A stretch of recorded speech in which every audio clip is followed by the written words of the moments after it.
Welcome to episode 90 of the Search with Canada podcast, recorded on Friday, the 4th of December 2020. My name is Mark Williams-Cook, and today I'm going to be talking to you about the announced Google Broad Core update. I'm going to be talking about the new FAQ Google has released on the Core Web Vitals and just picking out some interesting things on there. And we're going to have a talk about the new crawl reports in Google Search Console, as well as, again, some more new guidance Google has provided us on crawl budgets. Before we get going, I have the pleasure of telling you this podcast is sponsored by Sitebulb. What is Sitebulb? If you haven't heard of it, where have you been? It's one of the most popular SEO auditing tools for Windows and Macs. It runs from your desktop and it does absolutely loads of great things. We use it at Canada. I've used it for quite a few years now. So at the beginning of these podcasts, I normally just go through some of the features that I particularly like about Sitebulb. And today, based on some client work I've been doing this week, I wanted to talk about hreflangs. So those tags which help search engines decide which particular version of a page they should serve based on language or location. Simple in theory, in practice, I find they tend to get a little bit more complicated, and it's something that Sitebulb can handle really well for you. So when you put your URL into Sitebulb, it does have a little box you can just tick if you want to take a look at the internationalization aspects of a site, and it will go off and it will crawl and check all of these hreflang tags, and it does really helpful things. It picks out for you things like if a URL self-references more than once with different hreflang annotations. It lets you know if URLs mismatch their hreflang declaration. So don't forget as well, URLs which have hreflang tags need to be reciprocal. So they need these return tags really for them to be valid and for search engines to understand them. And it can be tricky. It's very easy to miss out, and there aren't loads of really great tools to do this. So that's something Sitebulb does really well, breaks it down, gives you all the URLs, and gives you something really quick and easy to action in terms of reports. I've spoken before about the kind of detail the reports and guides go into that you get with Sitebulb. The great thing about you listening to this podcast is you can get a 60-day trial of Sitebulb. There's no obligation, no credit card or anything required, and all you need to do is go to sitebulb.com/SWC to get that.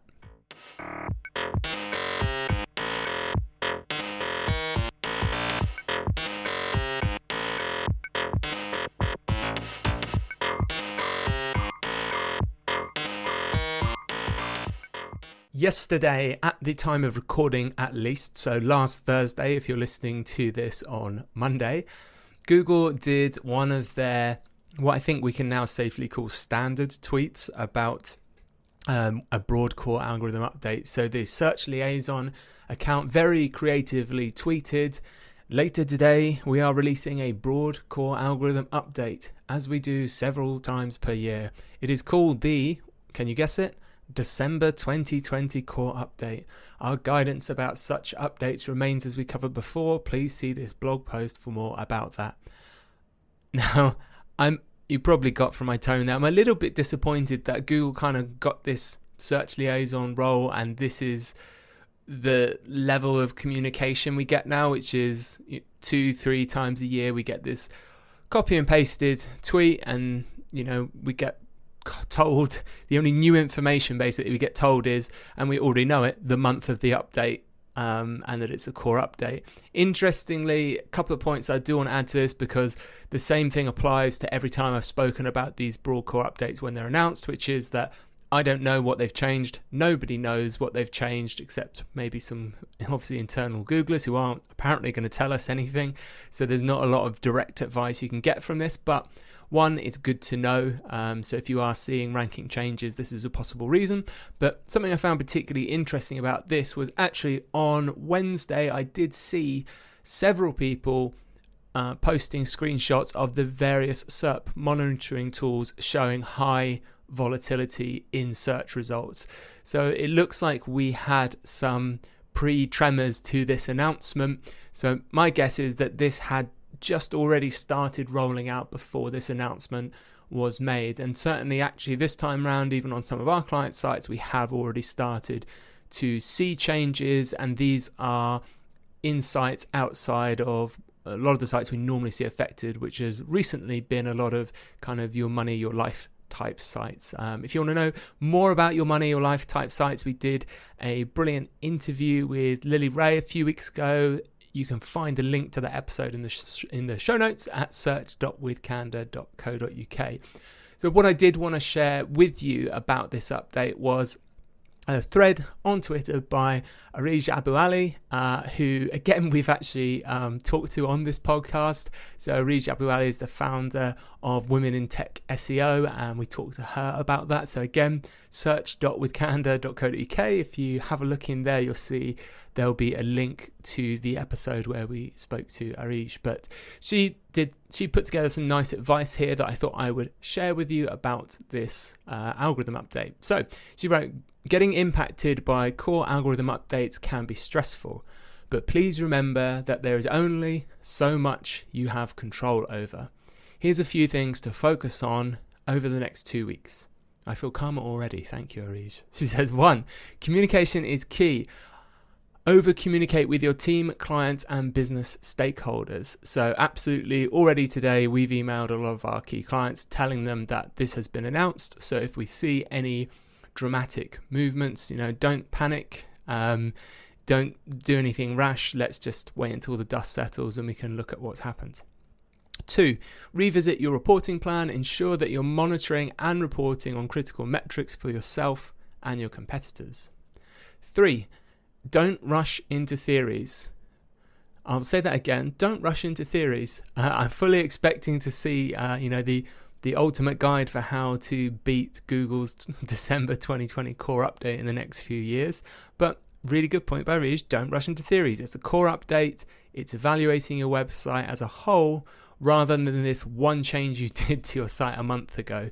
Don't rush into theories or assumptions. 4, share your learnings. We work in an industry full of thousands of people who are keen to share their knowledge and learnings with one another. Get involved in those conversations and ask and share your knowledge openly and kindly. 5, evaluate the best plan forward. Whether you're impacted or not, ensure you have a clear plan on how to continue optimizing your website that's closely aligned with the business KPIs. She just tops off saying, while some might feel fairly obvious, it's easy to get bogged down in the detail and not take a step back and breathe. Fully agree with everything you've written there, Arij. I was actually helping a potential client out this week with a very odd issue they had with Google to do with ranking that, without kind of giving away too much, the results we were seeing in Google weren't logical. The kind of search quality seemed off, and they'd been around talking to various people and they'd been kind of pulling their hair out internally trying to figure out what it was. And I was being sort of throwing questions about, could it be this, could it be we don't have enough entities on the page, could it be these hreflangs, could it be that we've got this small percent of pages erroring? And I had to have this discussion with them, and in the end I settled on, I thought it was actually kind of a kink on Google's side, so it certainly wasn't anything they had been doing.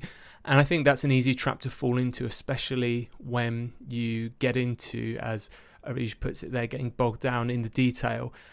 And one thing I think to take on board is, if you listen to people like Gary, John Mueller, Martin Split having their conversations on their podcast, they're constantly joking about the web being broken.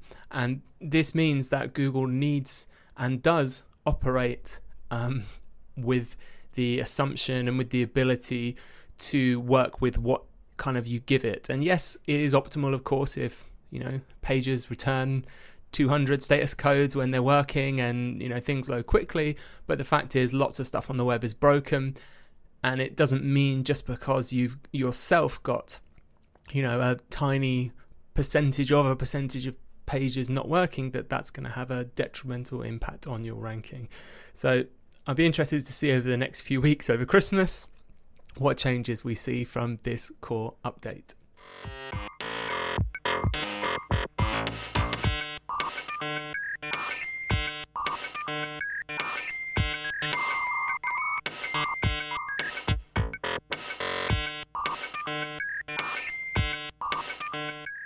This week I saw Google has posted an FAQ, so frequently asked questions on Core Web Vitals. Again, as usual, if you go to the show notes, search.withcandour.co.uk, you'll find a link to this FAQ there. It's quite long, so what I've actually done is I've pulled out some of what I think are the more interesting questions and maybe stuff we haven't covered before. So we've had 2 episodes previously, again we'll link to them in the show notes, where we've discussed Core Web Vitals, what they are, why they exist, why they're good as general metrics. We've also had a discussion about Core Web Vitals in context to Google using them as a ranking factor and pulling them in as metrics and ways to measure page experience for users. I think there for me was a couple of things in this FAQ that while I shared some of them and I reposted some of them and somebody replied to me and said, well, that's obvious.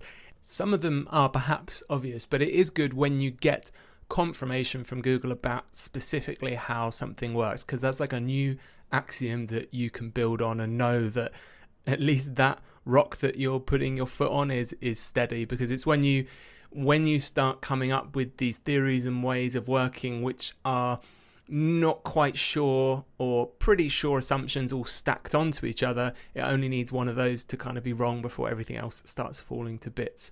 So I'm just going to go through a couple of the questions that I thought were interesting and give some context as to why. So the questions I found interesting was, is Google recommending that all my pages hit these thresholds, and what's the benefit? So that's referring to, for each of the 3 Core Web Vitals, for cumulative layout shift, first input delay, and largest contentful paint, they all have these targets that Google have set.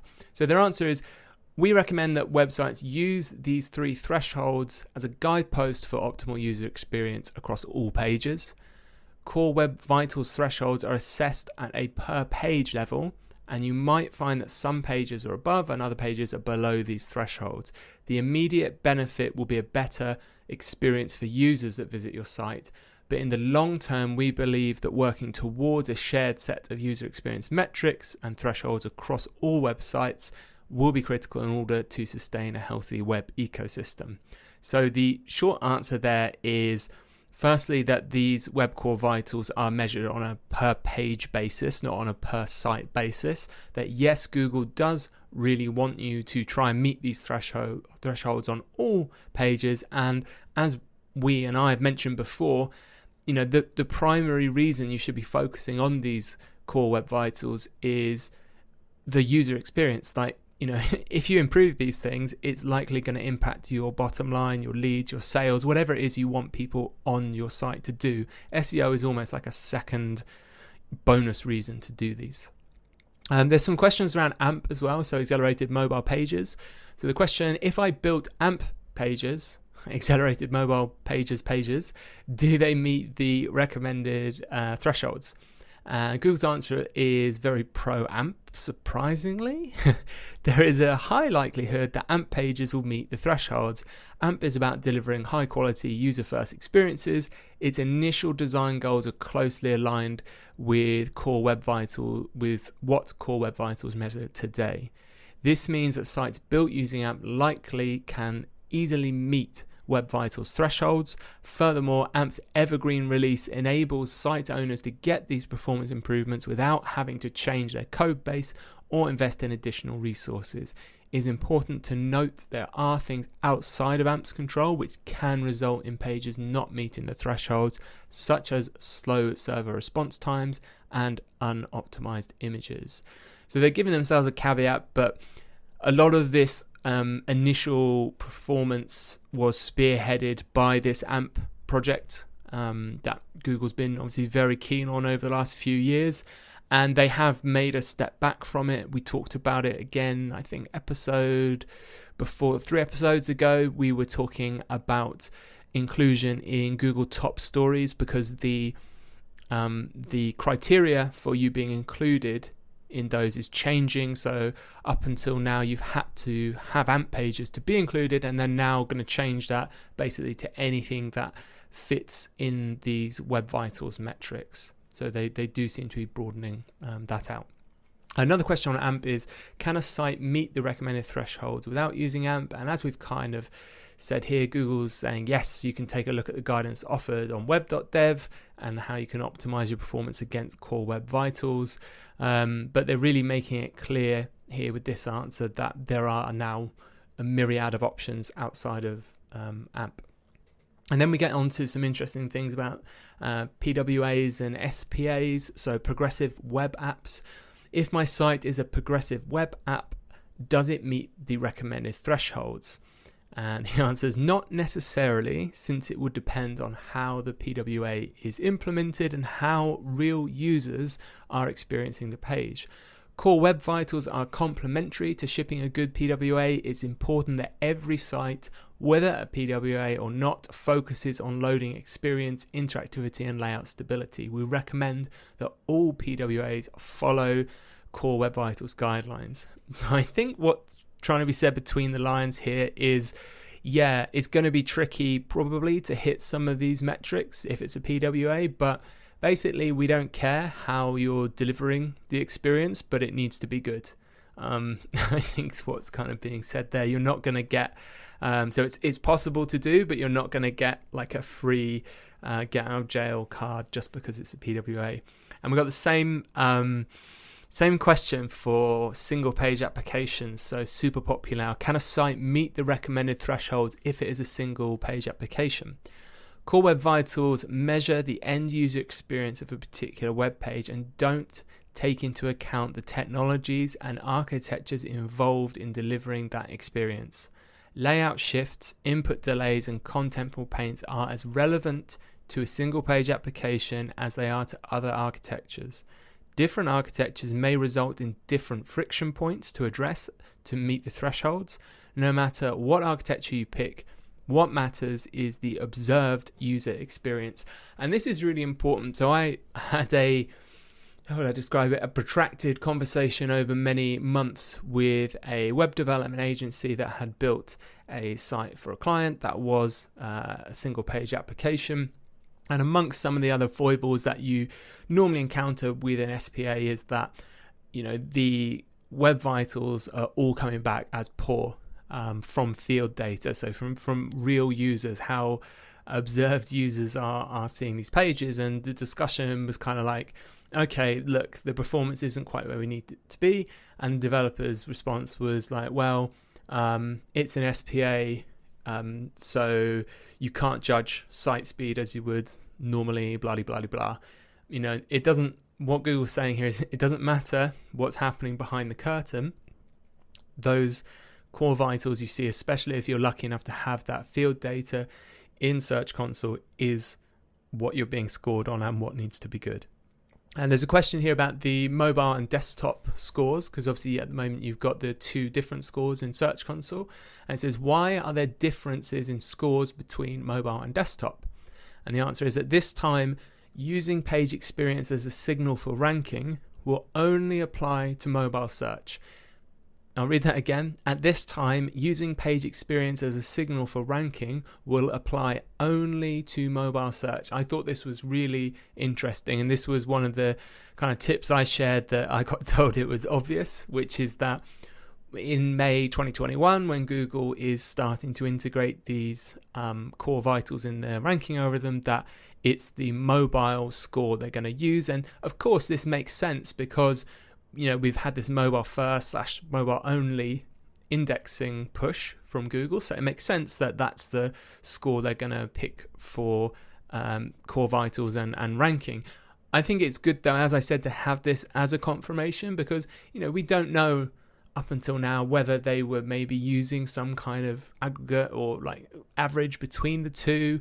But that's now been laid out that that's the one you need to focus on. So if you go into your Google Search Console and everything's coming up green for desktop but red or yellow for mobile, that is actually something you will need to focus on. The rest of the answer is essentially saying, while the technology used to create the site may be similar, so the mobile desktop site, real users of the two versions will have different constraints such as device, viewport size, network connectivity, and more. And this leads on to this next question, and this I found particularly interesting.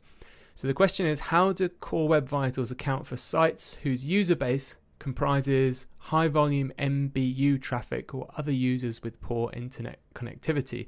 Now, I had to ask what MBU traffic was because I'd never heard of it, and it turns out not many other people had heard of that either. There were a few guesses, which were non-broadband users, and another one was non-built up areas. Kindly Google came back to us and sort of said, oh, sorry, that's some internal terminology, they'll change it. But the point is basically the question is asking, how does Web Core Vitals account for traffic where their internet connection basically isn't very good? So the answer is, Core Web Vitals is meant to measure the quality of a user's experience on a website. The user population of each site differs, and some sites, not limited to any particular region, may have significant populations of users that may be using older devices, using slower networks, and so on. In such cases, sites should adapt the content to ensure that such users are still receiving a great user experience and ideally still meet the recommended Core Web Vital thresholds. I thought this was really interesting because it means that there's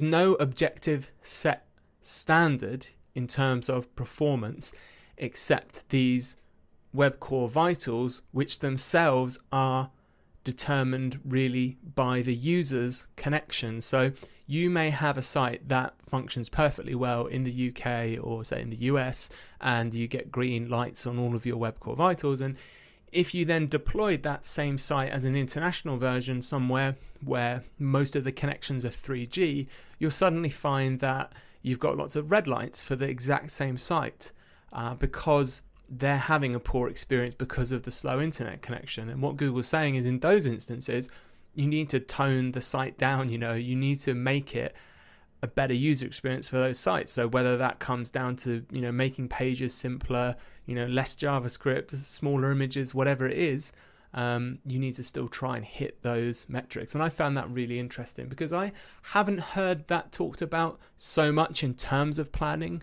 with a lot of websites when it comes to actually thinking about the internet connectivity speed of the users in the country or place you're targeting versus actually, the web developer checked it on their performance tool and it says everything is fine.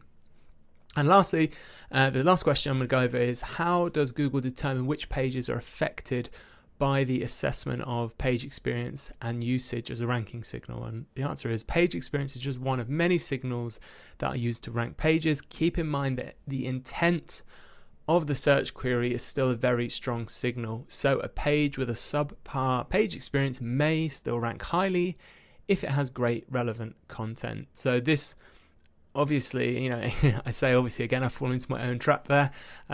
It's just highlighting that it's not a live or die thing. If you still have the better site, the better content, it doesn't mean you're not going to rank because your page is slow. It's again just one of many signals that are interacting with each other. Links in the show notes to the rest of the FAQ. I think it's a really important one and interesting one to read through.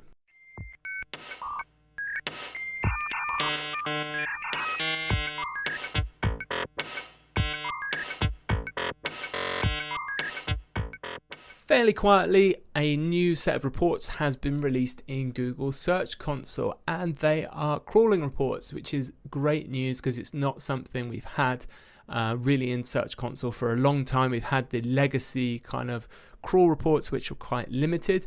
These ones are a little bit hidden away.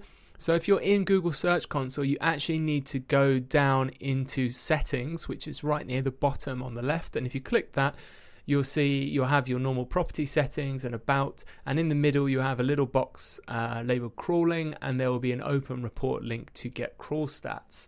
And from here, actually, we've got a really nice in-depth report. Well, not obviously as in-depth as actually going through your logs, but for easy accessibility and kind of cross-referencing what you're seeing with everything else in Search Console, it's really nice. It's very similar to the search results performance report.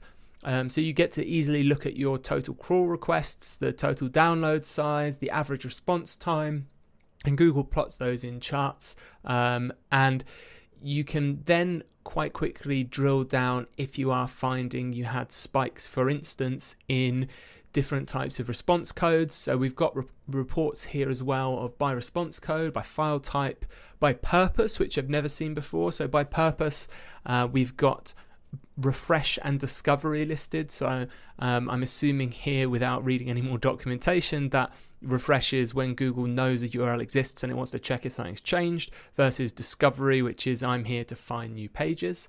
We've got Googlebot type as well, so smartphone, desktop image, adsbot, etc. File type, so we can see how Google's crawling your HTML, JavaScript, JSON, images, CSS, etc. And the response code as well. So response code I think is really helpful as well.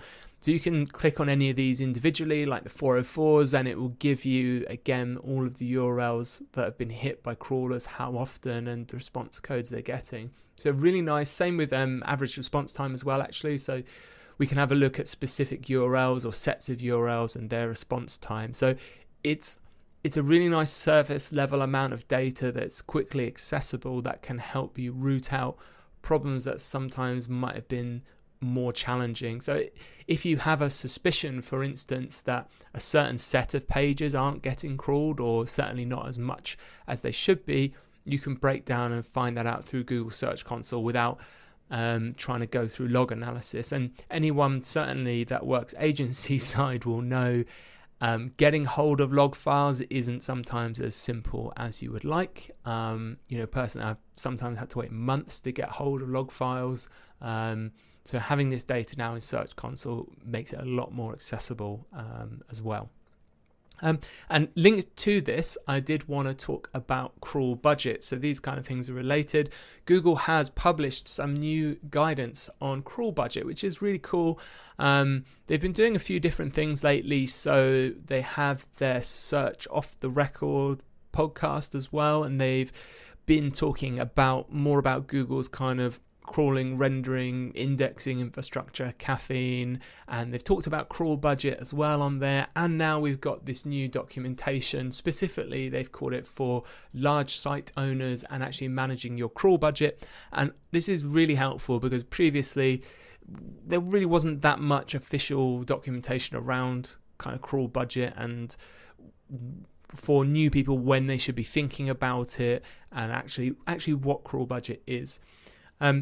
There probably won't be anything in here that really surprises experienced SEOs, but again, this comes down to they've been very specific on a few points which I think will help.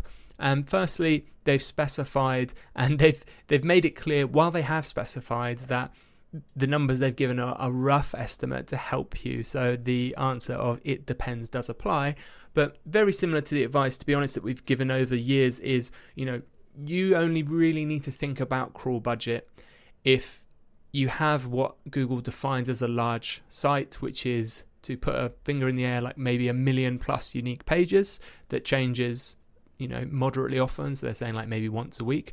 Or you've got a medium kind of above site, so 10 or 100,000 of pages with daily changing content. So it just gives you, a general idea to when these numbers are of a size that everything else might be applicable. If you've got a 500 page website, it's not going to be an issue for you ever. Google's not going to have this issue with limiting their crawling. So the interesting things that I haven't seen myself specified before in Google Docs talk about crawl capacity limit and crawl demand. So crawl capacity limit in this documentation starts talking about how Google calculates this number, which is the maximum essentially number of parallel connections that Googlebot can have to crawl your site, because Google is quite capable of obviously flooring websites if it liked, but they want to avoid doing that. So they have a few things they look at, such as, so they've listed the crawl health, which is if the site responds quickly for a while, the limit goes up, meaning more connections can be used to crawl. If the site slows down or responds with server errors, the limit goes down and Googlebot crawls less. So these, I think Gary Eash referred to them on their podcast as, Google calls them back off signals, which is, when they're crawling a site and it looks like they may be putting too much strain on it. So crawl health is one. Second thing is if there's actually a limit set by the site's owner in Search Console, because you can optionally reduce Google's crawling speed in Search Console. And they've put a note there that obviously if you ask to be crawled slower, that's obeyed. If you ask to be crawled more, that won't necessarily happen. That's kind of at their discretion. And then Google's crawling limits, because while Google is big and has a lot of infrastructure, there is a finite amount to their resource, especially at the sharp end when it comes to indexing and rendering. But in terms of crawling as well, they need to they make choices in the resource that they have and how they deploy them. So that's how they calculate, the main things they look at calculating this crawl capacity limit. And this is overlaid with what they've called crawl demand. So what they've written here is Google typically spends as much time as necessary crawling a site, given its size, its update frequency, page quality and relevance compared to other sites. The factors that play a significant role in determining crawl demand are: 1. Perceived inventory. So without guidance from you, Googlebot will try and crawl all or most of the URLs that it knows about on your site. If many of these URLs are duplicates or should not be crawled for some other reasons, so they're removed, not important, etc., this wastes a lot of Google crawling time on your site. This is a factor that you can positively control the most. Secondly is popularity. URLs that are popular on the internet, they haven't said it here, but they mean links, tend to be crawled more often to keep them fresher in our index. Staleness. Our systems want to recrawl documents frequently enough to pick up any changes. And they've got a note here saying, additionally, site-wide events like site moves may trigger an increase in crawl demand in order to re-index the content under the new URLs. Again, that's something Gary Eash mentioned on his Twitter around if they detect your site significantly changed, they will kind of dispatch more robots to you, and you'll probably see that now because we've got that cool new crawl stats report. So I imagine you would see an uptick in discovery if there are new URLs there that they need to crawl. Apart from that, again, we'll link to this guide on crawl budget management again in the show notes at search.withcanada.co.uk. It goes on to give you some guidance that, again, I guess we've talked about it a few times on the podcast, but it's a bit too much in depth really, about the best practices around managing crawl budgets. But it's really good to maybe share with your developers, and certainly, avoiding these big issues that sometimes sites go live with, like if you've got what are essentially non-canonical pages, variations of items, products, categories that are crawlable, rather than have to do a duct tape patch fix with like a robots.txt, you could just not make them crawlable in the first instance. So check that out. Really nice bit of documentation that Google's given us.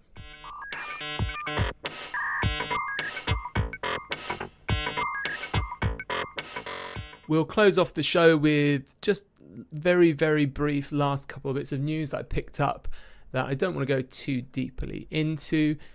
So Google My Business, there's a couple of new features coming to this. There is a post that Google have put live, which is called New Ways to Connect with and Understand Your Customers. It's a fairly long post about Google My Business, but I'll save you some time. It basically rolls down to two things, which is messaging and metrics. So to pull out the relevant bits, Google says, starting today, we're rolling out the ability for verified businesses to message with customers directly from the Google Maps app. Once you turn messaging on from your business profile, you can start replying to customers on Google Maps from the business messages section in the updates tab. So that's one update. And the second, a little bit more vague, but they've said starting this month, we're rolling out more metrics to give you a deeper understanding of how customers discover your business profile. So we did cover earlier in the year, it was episode 74. some updates to Google My Business in terms of reporting. So you can go listen to that episode if you've missed it. And these are some more updates where apparently soon we're going to see a more detailed list of search queries customers use to find our businesses on Google. And at the beginning of next year, we'll see updates to the performance page that show whether customers saw our business via Google Maps or search, and if they saw it on a computer or mobile device. So they're the two things that are changing about Google My Business, which will just happen to your accounts. And lastly, I wanted to mention, some of you know I post daily unsolicited SEO tips on LinkedIn, and we've just now compiled 400 of these. Would you believe it? You can find them, I guess, if you just Google unsolicited SEO tips. It'll probably come out with a LinkedIn post, which will eventually, if you go to that, link through to our site. We've had to host them on our site because the article became too long for LinkedIn, which I found after adding another 100 to a LinkedIn article, hitting save, kind of closing the tab and not realizing LinkedIn had errored and just been like, sorry, this content's too long. So there is a quite a I consider low limit to how much you can do in LinkedIn articles if you're interested in that. But they're now hosted on our site. They'll just stay there. We've even put some videos in. So there's some clips there around different concepts around robots.txt, canonicalization, how to remove stuff from Google.